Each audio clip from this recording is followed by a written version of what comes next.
What it says to me is that in companies like mine, which are older companies, they've been around for a long time, that they understand the value of HR and that they value what HR is doing and apparently what I'm doing as well. When I have the opportunity to counsel with younger in their career, which is what I mean by younger employees, I talk to them about the fact that being a professional has certain obligations, and that especially women have to remember that they're still observed very closely by other people who either are modeling themselves after the person they're looking at or taking cues from them. That you never are, when you're in your professional setting, your own person, your private style. You always have to think about the example that you're setting and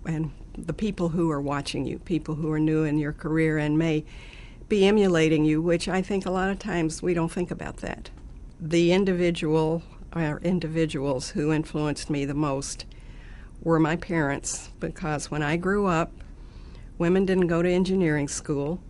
And women, if they went to college, they just went to get an MRS degree. And my parents both encouraged me to do whatever I wanted to do, which when I went to school and started college in the early 60s, that was still sort of radical, and especially in the South, which is where I was born and grew up.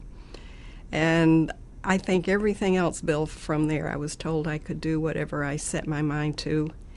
And my father, in particular, always encouraged me to follow my instincts, and if I had to march to a different drummer, so be it. So as a result, I've always been pretty much of a self-starter, and of course I have emulated people I've admired along the way.